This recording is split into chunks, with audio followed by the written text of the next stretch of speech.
How's it going, YouTube? Spec M Auto is back with another video today. In this episode of M.A.V, we will be going through a list that is given to me in regards to different repairs and services that this car supposedly requires.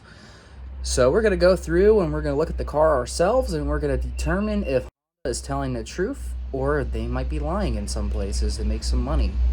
Let's go along and find out. So anytime that you go through a dealership, they will be giving you this status report along with your service paper that tells you what they've done when you went to the dealer. So they did a they did like a multi-point inspection on the car, and there's some things that require attention, and there's things that will need attention soon, and then there's things that are good. So right now it looks like they are saying that the cabin air filter needs changed. I call BS on that because I just changed that this year. So I'm going to immediately just skip past the BS and just be truthful with what's going on. Fluids: oil, coolant, power steering, brake fluid, and washer fluid. This is partially true and partially BS. I say that because I just done the coolant, I just did the power steering fluid, I just did the oil change. The washer fluid is fine. I mean, they just filled it up for me, so that was nice of them. So thank you guys for filling my fluid up for me. The only thing on the fluid that needs attention that I can think of is the brake fluid, because I haven't done the brake fluid since I got the new brakes in 2020. So yeah, the brake fluid's gonna be done. So I'm guessing that's probably why they said that it needs attention. Engine air filter. Well, it's been a few years since I did the engine air filter, so we will check that real quick.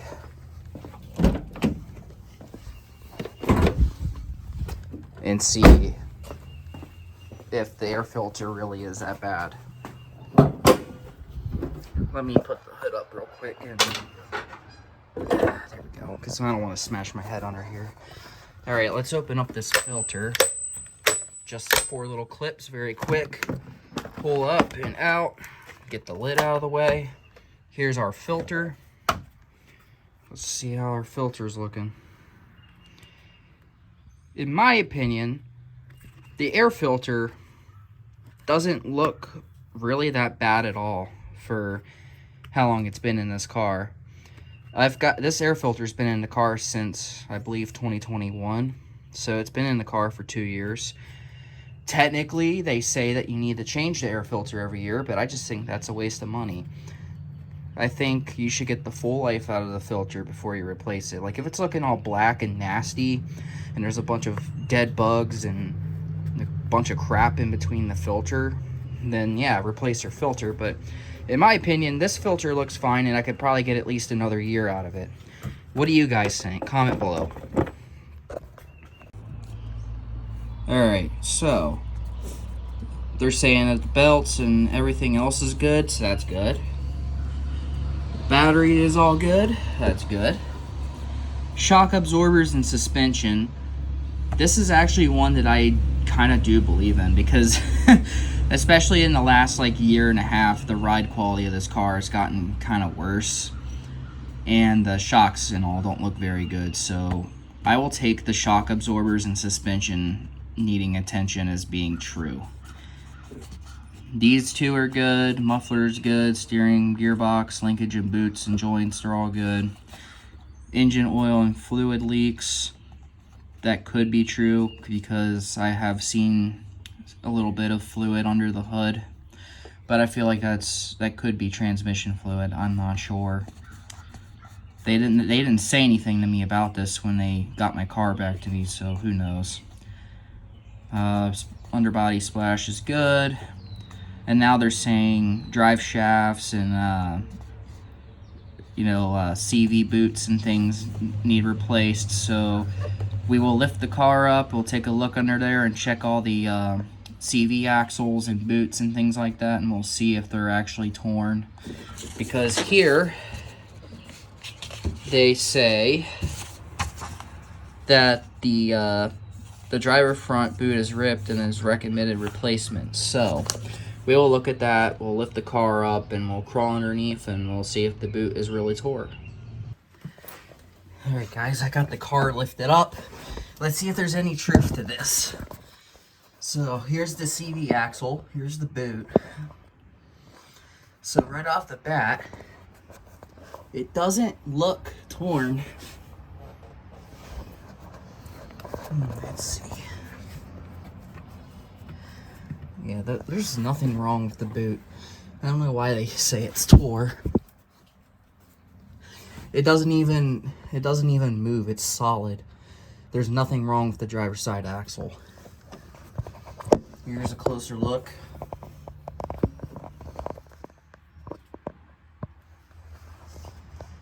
I don't know, guys. What do you think? That doesn't look tore to me.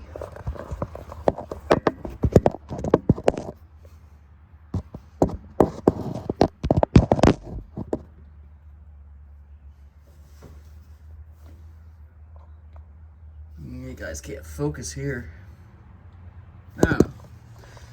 I don't believe that this boot is tore, but maybe when the time comes, I'll go ahead and replace those axles anyway. I don't even know how old they are. I was assuming that they weren't that old because if you look, there's still stickers from when these axles were new. So something tells me that these were already replaced at some point. So I, for one, don't believe that these axles need replaced. What do you guys think? While I had the car up, I went ahead and checked to make sure that everything else was good under there, like the linkages and things. And nothing is loose. Everything is still solid. So I really think that there's nothing wrong with my suspension up here. We can even check this linkage. Solid. That was solid. The link here was solid. Everything up here seems solid to me, so I don't think it's this. If anything, I feel like the motor and transmission mounts will need replaced because these are common issues with these 8th gen Civics, and every once in a while I do have I do have problems where I'll like go from a stop and like the front end will like clunk a little bit, and that's usually a common indicator that the motor and trans mounts are starting to go bad. So I know those are going to get replaced at some point, and same with the suspension. Alright, so I'm going to go ahead and do the same thing I did on the driver's side, but on this passenger side. So let's check it out. That axle feels... And if you look at the boots, these boots don't look worn out either.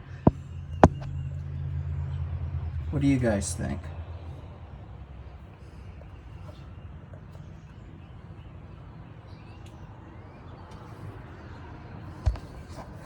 We're gonna check this linkage. That's good. Come back up through here. Give it a good little shimmy.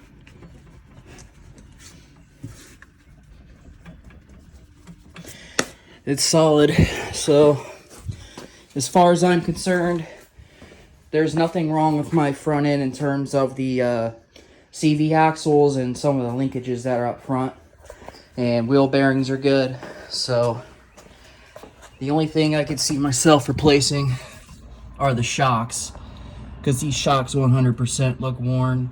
The driver's side one looks just as worn, and the ones on the back look very worn too. So in my conclusion for the suspension, front end is good except for the shocks, and the rear shocks need replaced. So according to this offer, this quote for everything expires June 4th of this year. So they're saying cabin air filter replacement, engine filter replacement, 105,000 mile service.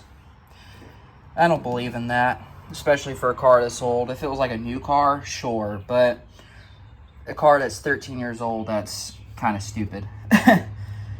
Transmission fluid change, that is realistic. I haven't done the transmission fluid since 2020 as well. So let's go ahead and do this. Brake fluid flush, shock absorber, CV boots, Mountain Balance tires. And for everything, including labor, you're looking at $3,857.86. And the labor absolutely kills you. The parts, not as bad, but the labor, oh. So, let's make a quick little conclusion here, and I'll tell you what I have deemed truthful and what I've deemed not truthful.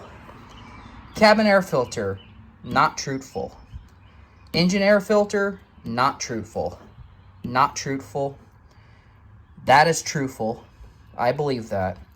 And I believe this. This is true. This is true. This is not true. This is, we just looked at the CV axles and the boots. They all look fine. Mountain Balance tires. They're trying to sell me tires. I don't need tires right now, so that's not truthful in my opinion. And then you have all this. And that's it. And see, to conclude this video, I believe it depends on the mechanic that's working on your car. Depends on the day that you go. And it depends on how much money the dealership probably feels like they need. Because last time I went and got my oil done, they didn't put anything in the status report that needs replaced. Everything checked out good. And in the time before that, they quoted me a bunch of replacements that I never needed and I still don't need. That wasn't truthful. And then this time, they did some things that were both truthful and not truthful. So, like I'm saying, to simplify everything for everybody, dealership mechanic shops are a mixed bag, and you really have to watch out. If you have the knowledge and the ability to check your car and check around everything yourself when they give you a status report that says some things need replaced, that's when, you know, you take your 10, 15 minutes at the most to check under the car, to check your fluids, check your filters, and check, you know, and just remember what you have done with the car recently and what hasn't been done recently. So, if you are a guy and you know how to work on cars and check for things like that, I highly recommend doing that if you get your car dealer serviced, because you don't want to get your car, you don't want to get robbed. You don't need to replace things that don't really need replaced. And if you're a girl or a woman that can check stuff herself, or you have a man or another woman in your life that can check the stuff for you, I highly recommend getting a second look over it, whether it's you doing it or somebody else doing it. Alright guys, I hope you guys enjoyed the video today, and I hope this was helpful for anybody that might get their car serviced at a dealership that might be suspicious that they're possibly attempting to rip you off or they're being completely truthful. Please leave a like on the video, share the video with your friends and family that might be also questioning some mechanic shops and dealerships that you take your car to. And yeah, subscribe and hit the bell icon. Stay safe out there. I'll see y'all next time.